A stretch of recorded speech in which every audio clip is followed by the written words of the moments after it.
I'm Gabby Waite, and good evening, and welcome to NewsNight tonight. We'll have all your international, national, and local news. And I'm Logar Abdus. Learn about how a certain storm has impacted on our country's southeast and the efforts that Pittsburgh has taken towards victim relief. Also, a notable politician has been indicted on bribery charges. Learn who it is and what the next steps could be. All this and more coming up on NewsNight.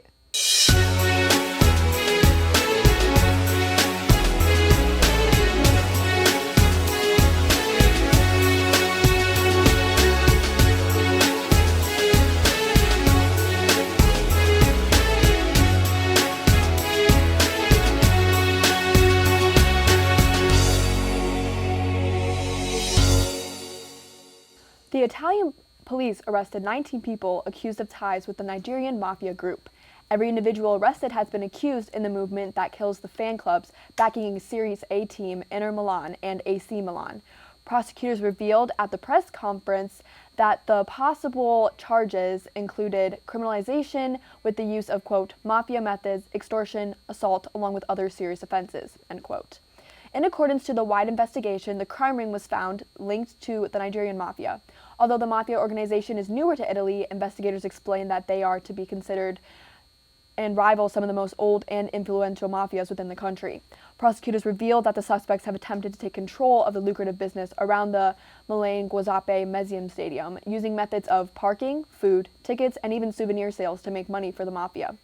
Prosecutors even mentioned that some suspects arrested might have also been involved in drug trafficking. Police searched over 50 homes, including one man, Carlo Lombardi, who is known as, quote, the Baron, end quote, to many soccer fans. Reno Bazzotti were also among those arrested and are known to be part of the ultra fan groups related to the AC Milan soccer. Both men had also been previously arrested on drug-related crimes. Investigators say that, quote, this investigation shows the risks of infiltrations creeping into professional and non-professional soccer by organized crime, end quote. This shows the unspoken concern for many people that are ignoring the spike in mafia groups using the soccer teams as fronts. The team that was a part of the scandal says they have put into place rules to ensure it doesn't happen again.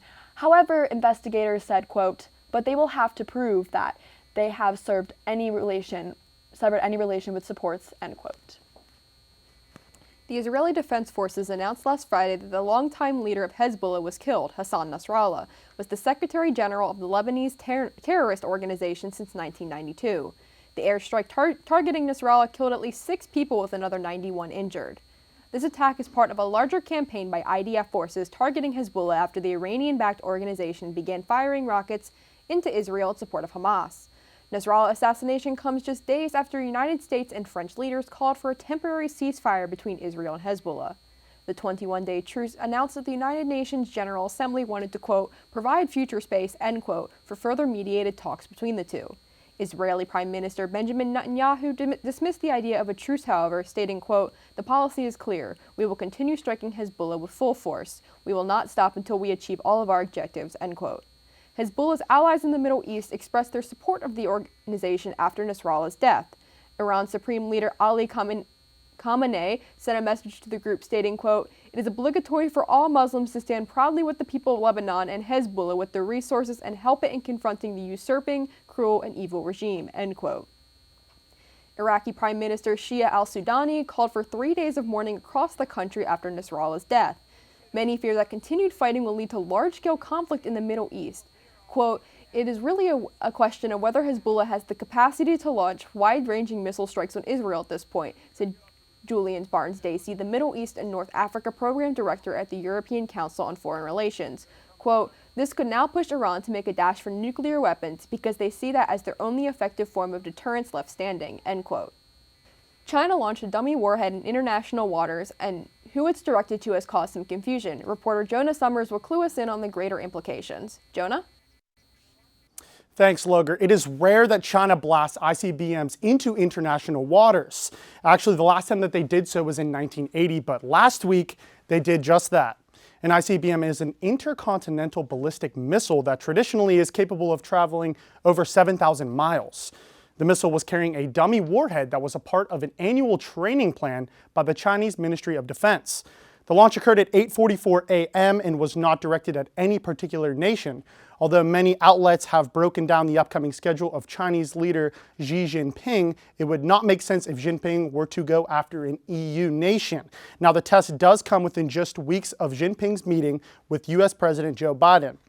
American military efforts have underestimated China's nuclear war power, as the number of ICBMs in China's arsenal is going to be at over 1,000 by 2030. The press estimates that China is flexing their power at the U.S. in an attempt to strike fear in the allegiance between the U.S. and Japan. In the over decade of reign, Xi has been the leader of China. He has also been the head of the Chinese military of defense. The press expects this to be a key topic of discussion between Jinping and Biden in just a couple of weeks.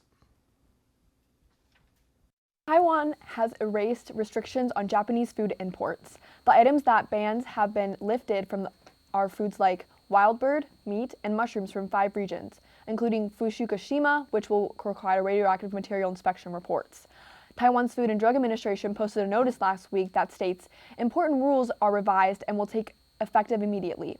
It also says some pre-effect features will require radiation testing certificates. A beloved actress passed away this week, and the impact was a shock to the world. Reporter Juliana Brock here is to tell us who it is. Dame Maggie Smith, one of Britain's best-known actresses, has died at 89 years old. Her sons announced in a statement shared by their publicist on Friday. The statement reads, quote, "It is with great sadness we have to announce the death of Dame Maggie Smith.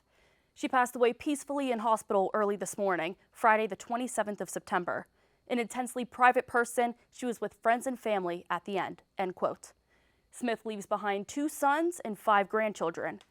She is known for her roles in Downton Abbey and the Harry Potter series. Aside from those films, she had her first stage debut in 1953 and since then has won many awards.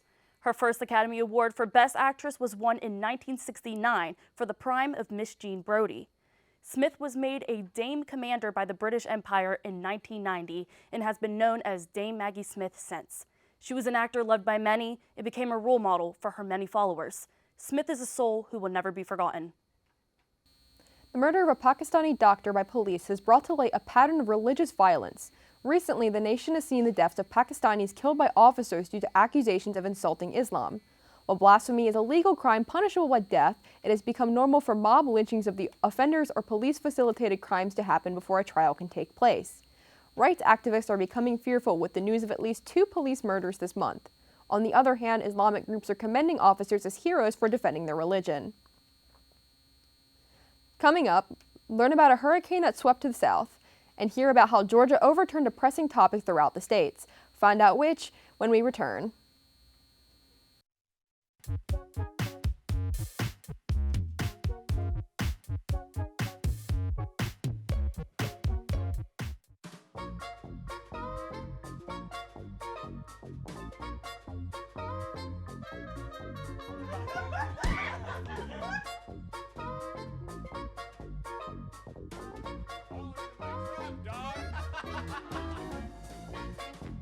It's a tough crowd.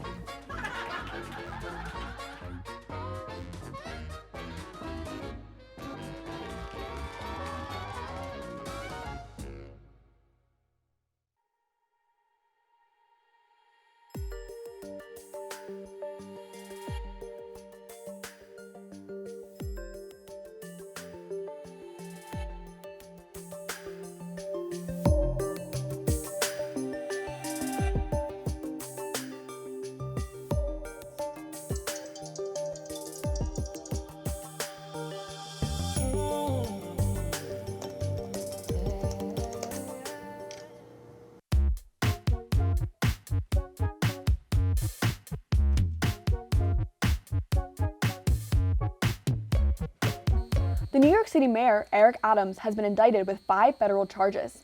The charges detail bribery, fraud, conspiracy, and soliciting campaign contributors from foreign nations. Adams' charges go all the way back to 2014 when he was the Brooklyn Bourget president. He was given luxury travel and received money from other countries to gain control over Adams.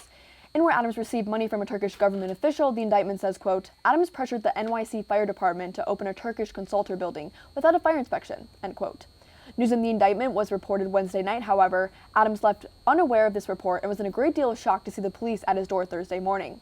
Police executed a search warrant and spent more than 3 hours searching Adams' home. Adams' lawyers criticized the search, saying, quote, an effort to create a spectacle and take the mayor's phone when he would have happily turned it in, end quote. Adams is scheduled to have his first court appearance on Friday. Damian Williams, the U.S. court attorney for Southern District New York, said, quote, Mayor Adams took these contributions even though he knew they were illegal, end quote. Williams' stance is strong, telling the public that Adams knew what he was doing was wrong and to not be misled. However, Adams responded, saying, quote, wait to hear our defense before making any judgments, end quote. With Adams' indictment, many of his campaign members resigned, and Democratic U.S. Representative Alexandria Ocasio-Cortez have been calling for Adams' resignation. However, it is not official. If it does happen, Jumaine Williams, a city's public advocate, would take the position as mayor of New York City. Hurricane Helene made landfall in Florida late last Thursday night and into Friday morning. The Category 4 storm boasted 140-mile-per-hour winds and a 20-foot storm surge as it struck the state's Big Bend region. This is not the first major storm to strike the region within recent memory.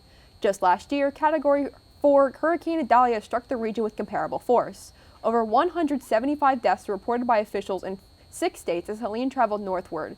Meanwhile, 4.5 million customers left in the dark from Florida to Virginia as the storm wreaked havoc on local utility infrastructure. Widespread flash flooding was reported in states as far north as Virginia. In Newport, Tennessee, a catastrophic dam failure led to rising floodwaters led to an emergency evacuation of the city's 6,800 residents. In nearby Irwin, over 50 people were left stranded on the roof of a local hospital Friday morning. The Tennessee Emergency Management Agency, along with the National Guard, conducted a, quote, dangerous rescue operation, end quote, by helicopter to save the group, which included 11 patients. Forecasters in North Carolina warned of flooding worse than anything seen in the last century as rainfall totals in Asheville topped over 30 inches. Many Florida residents returned Friday morning to find their neighborhoods in ruins. Quote, it took me a long time to breathe, said Lilia, a resident of Deckle Beach, Florida, who found her home destroyed. Still, others are vowing to rebuild. Daniel Norwood, the owner of the Sea Hag Marina in Steinhatchee, Florida, is no stranger to destruction. Hurricane Idalia caused over $1 million in damages to the marina the year prior. Quote, I think I'm stunned at this point. I can't release a lot of emotions. We'll build back. We're those kind of people, end quote. A lawsuit emerged after an astonishing feat by a big-name baseball star. Reporter Jonah Summers has the details. Jonah? Thanks, Luger. Controversy rose amid the wake of baseball's biggest superstar, 15th home run. Shohei Ohtani has an international presence greater than any baseball player in America's history. So much so that 18-year-old Max Matus filed a lawsuit claiming the ball was, quote, wrangled from him. Ohtani blasted the ball into the first row of Lone Depot Park last week to become the first player in MLB history to reach the achievement of 50 stolen bases and 50 home runs in a single season. Now, Max filed the lawsuit after the game, stopping the man who grabbed the ball from selling it. It read, quote, indeed, Max successfully grabbed the 50-50 ball in his left hand and intended to keep it. Unfortunately, a few seconds later, a muscular older man trapped the plaintiff's arms in between his legs and wrangled the 50-50 ball out of Max's left hand, end quote. The next hearing for the lawsuit is October 10th. While the auction for the ball is paused until then, the defendant put the ball up for auction at a starting bid of $500,000. The ball is expected to reach over $3 million when the auction continues. Where that money will go is unknown as of now, but Max Matus hopes the value of the ball can go up. Bidding is set to resume no later than October 16th. On Monday, Judge Robert McBurney of Georgia's Fulton County overturned the state's 6-week abortion ban. The elimination of the ban will allow the procedure to remain a legal service up until 22 weeks of pregnancy. Republican Governor Brian Kemp signed the initial state law known as the Life Act in 2019. However, the ban did not take full effect until July 2022 after it faced a legal challenge with the Supreme Court's reversal of Roe v. Wade. Judge Robert McBurney wrote in his ruling that, quote, liberty in Georgia includes in its meaning, in its protections, and in its bundle of rights, the power of a woman to control her own body, to decide what happens to it and in it, and to reject state interference with her health care choices, end quote. United Airlines has become infamous with its recent escapades, and now it results in injuries. Reporter Juliana Brock has the story. Jules? A United Airlines collision warning injured 2 passengers during its descent into San Francisco on Thursday, September 19th. This follows numerous United Airlines incidents that recently took place, causing flyers to have concerns for their safety. Flight 2428 from Newark, New Jersey was making its descent into San Francisco International Airport when an onboard mid-air collision system warning was issued, causing the plane to jolt. This jolt injured 2 passengers, one with minor injuries and the other with severe injuries. The seatbelt sign was on, however, one of the passengers was out of their seat. Flight Radar 24 data shows the incident taking place 70 miles north of the airport, about 31,000 feet in the air. 3,000 feet below that plane was a Southwest flight. 1,000 feet below the Southwest flight was a SkyWest flight. A collision resolution advisory indicates the potential of a plane collision, and the pilot must respond immediately, causing the sudden jolt. The injured passengers were taken to the hospital, and an investigation is underway by the Federal Aviation Administration. Kentucky Sheriff Sean Mikey Steins confirms his retirement on Monday after being accused of fatally shooting Letcher County District Judge Kevin Mullins at a courthouse in Whitesburg on September 19th. Following the event, Steins pleaded not guilty to the murder charge. According to a spokesman for the Kentucky State Police who are investigating the shooting, a possible motive has not been identified yet. Although Steins' lawyers claims that his resignation was not a concession to the charges he is facing, a letter from Kentucky Governor Andy Beshear reads, quote, Steins has until Friday to resign or face removal proceedings under a state law that allows governors to fire officers for neglect, end quote. Point Park University hosted a big-time event that even uplifts local journalism. Our reporters have the rundown of what happened. Also, a certain politician stopped by a Pittsburgh restaurant, which resulted in an interesting interaction. We'll be right back.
The Richards-Caligari City of Pittsburgh Great Race took place last Sunday. The race, which takes place in the last weekend of September, was attended by over 9,000 people from over 38 states. The Great Race has been a long annual tradition for 47 years in the Pittsburgh area and is named after the former mayor in Pittsburgh, Richard S. Caligari. Caligari had originally created the race as a family fun run 10K. However, the race has now grown from the 10K to a 5K walk or run, a 2-day expo, and even a kids race. He died in 1988 from amyloidosis, a rare protein disorder where one or more organ systems in the body build up abnormal proteins. The Great Race donates to the Richard S. Caligari Amyloidosis Fund every year. The race director, Brian Katze, says, quote, as one of Pittsburgh's oldest running races, the Richard S. Caligari City Pittsburgh Great Race and Dollar Bank Junior Great Race has a rich history of bringing together our community and fostering a sense of camaraderie, end quote. Among the community that partake in the Great Race, there are 18 runners who have participated in the race for the past 47 years. Every year there is a mini reunion for the runners that is held for them at the start line, where in the opening remarks they are recognized for their accomplishments before the race starts. Cott says, quote, they embody what the race means, which is a chance to have fun every year with friends and family and the community to enjoy the city of Pittsburgh, end quote. Now that fall is in full swing, downtown Pittsburgh Milkshake Factory has released some new flavors that people have taken a liking to. Reporter Christiana Cates has the scoop. Christiana.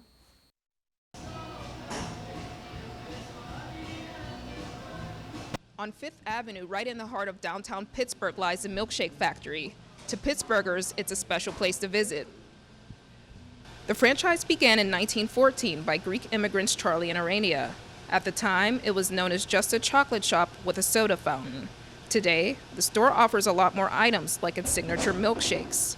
Some flavors being campfire s'mores, which is made with graham crackers and chocolate dipped strawberry, which is made with strawberries, chocolate fudge, and chocolate chips. Some locals told me some of their favorite flavors. Oh man, my favorite flavor has to be the cookie brownie milkshake because it didn't exist when I lived in Pittsburgh 10 years ago, and it does now, and it's amazing. I did get one of the Getzel milkshakes a couple of years ago when I was here. This is my first time eating here, and I got the raspberry cream, and it was fantastic. Okay.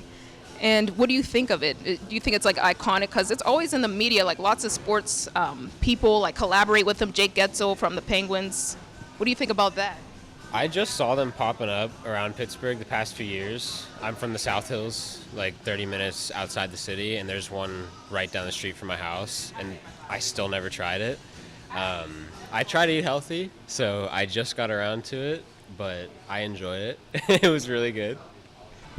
I think my favorite flavor is probably the raspberries and cream one. And as for why, I think it's kind of a flavor that never really gets old to me. So anytime, any place, I'm ready for raspberries and cream. If you want to visit the Milkshake Factory, it's open every day from 12 p.m. to 10 p.m. Fridays and Saturdays, it's open from 12 to 10:30 p.m. Reporting from downtown Pittsburgh, Christiana Cates, UView News. The Carnegie Library of Pittsburgh partnered with Pittsburgh Public Schools to launch the new CardFest program last Thursday. 20,000 PPS students will receive brand new CLP library cards in the mail by mid-October. These new cards will not only provide students with fine-free book rentals, but also access to CLP's research databases and free mentor support. Pilot programs for CardFest have been running in 5 district schools for the past 2 years. Pittsburgh Million 6 through 12 was one of the 5 schools. Librarian Georgiana Deming said that students utilize library resources quite often during the pilot program, stating, quote, "We can do a lot here for the students, during the school day, but they need somewhere to go after that," end quote, said Deming. Quote, "So the Carnegie Library is kind of where the students go as a hangout space that is safe, There's a lot of educational activities," end quote. Dr. Wayne Walters, the superintendent for Pittsburgh Public Schools, stated that the program, quote, "opens the door to a world of possibilities and opportunities," end quote. Andrew Medler, CLP president and director, hopes that the program will, quote, "provide PPS scholars with the foundation and resources that will help their pathways towards greater academic success, personal enjoyment, and future economic mobility," end quote.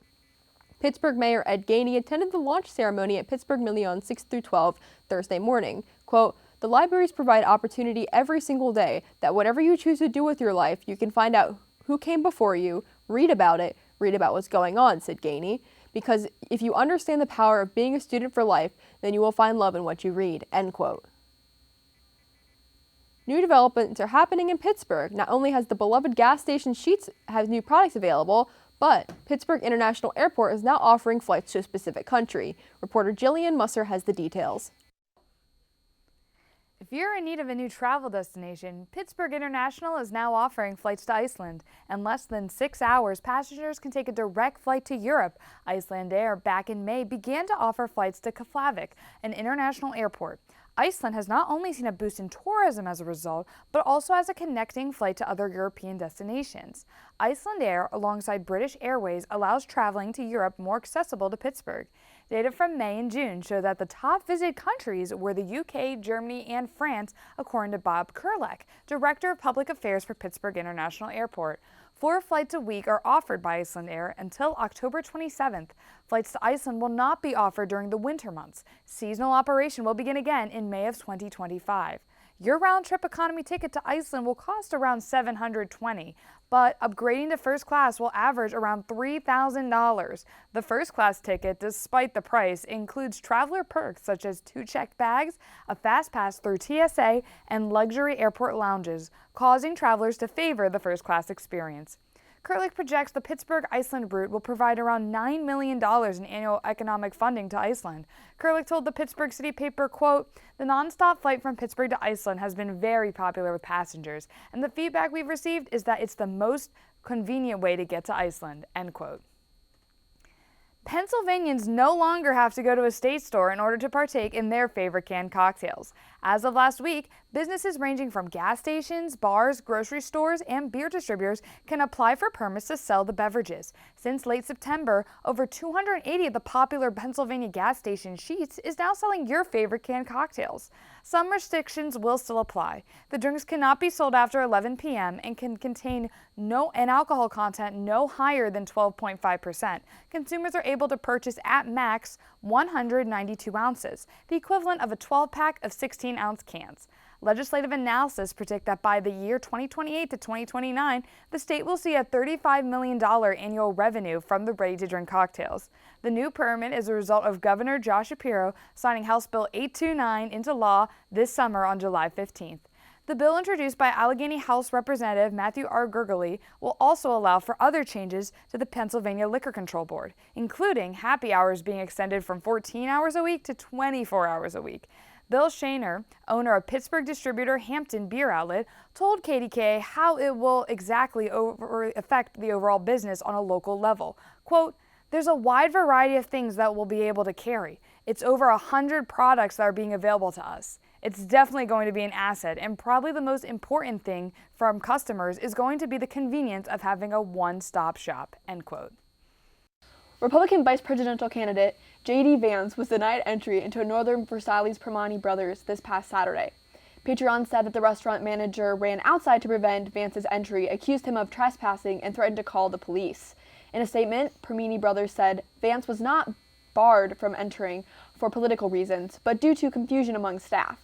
They said that the restaurant was given no advance notice of the candidate's arrival. Prior to Vance's arrival, hundreds of Trump supporters waited for him inside. After being told to leave, Vance spoke to supporters in the restaurant's parking lot. Hurricane Helene made landfall and it was announced on Thursday that Acrisure Stadium is going to be a shelter area for people having to leave their homes. The stadium is open due to the Steelers playing in Indianapolis. Acrisure Stadium is one of 4 NFL stadiums across the country that are going to be open, and Acrisure is, quote, designated as a mission-ready venue, end quote. NFL Chief Security Officer Kathy Lanier said, quote, "This designation reflects the role that many stadiums play, not only on Sundays, but especially in times of need," end quote. The vice presidential debate had just passed, and many students from Point Park University tuned in to collect more information about the potential candidates. Reporter Kalyan Winder has the story. Debate took place this Tuesday between Minnesota Governor Tim Walz and Senator J.D. Vance, and an interest in watching has never been higher. In a crucial election year, Point Park University has made waves in getting students to take part in civic engagement. The Bridge USA chapter at Point Park collaborated with the Political Science Association to host a vice presidential debate watch party in West Penn's Center of Media Innovation. The watch party not only had food and drinks available, but offered students to register to vote and other important information related to voting, especially as this may be students' first time ever voting in a presidential election. Not only that, but WTAE also covered the event, interviewing chapter leader Carson Brunn and UV producers Ethan Rowinski and myself. Overall, the turnout was grand, and Point Park University will continue to make steps towards political engagement. This is Colin Winder reporting for NewsNight. Thanks, Kalyan. If you're interested in voting in this coming election, the last day to register to vote in PA is October 21st, and the last day to apply for a mail-in ballot is October 29th. After the break, a touching reconnection between family members have left an impact on the community. Plus, we'll have your local Pittsburgh weather update. Stay tuned.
remarkable turn of fate. 73 years after being kidnapped from a playground in California and held captive by a family who raised him, Luis Armando Albino was found and returned with his family.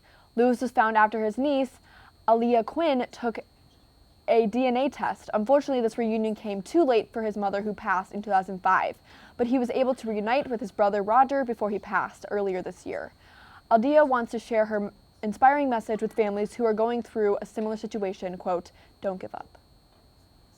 October is now in full swing. That means Pittsburgh will go through some erratic fall weather. Weather reporter Ruthie Light will give us the rundown. Ruthie? Thank you, Gabby. Don't put on those sweaters just yet, as tomorrow may call for summer clothing. The day will start with a moderately warm from the mid-60s to around 72 degrees, and throughout the afternoon it will raise to 79 degrees with a real feel of around 80 degrees. However, once night comes, it'll drop all the way down to the mid-50s. Either way, day and night will look the same, as they will both be partly cloudy. The best part of this day, unlike the others, is the complete lack of rain with a 0% chance of precipitation. Now let's take a look at the rest of the week. Temperatures throughout the next week are going to be a little confusing, especially when determining what to wear. The weekend, including Friday, we're expecting to see temperatures rise above 80 degrees, with it being between 75 to 85 degrees. The rest of the week will take a dramatic turn by starting the week with a range from 59 to 69 degrees and winds up to 10 miles per hour. For the upcoming weeks, keep a close eye on your daily weather, as things are becoming inconsistent. That's all I have for you this week. Now let's send it back to the desk. Thank you for tuning in to this episode of NewsNight. If you want to see more, check out our social media pages on both Facebook and Instagram at UView Television. You can also check out more episodes on our YouTube channel or our website, uview.pointpark.edu. I'm Logar Abdus. And I'm Gabby Waite. From everyone here at NewsNight, thank you for watching and have a great evening.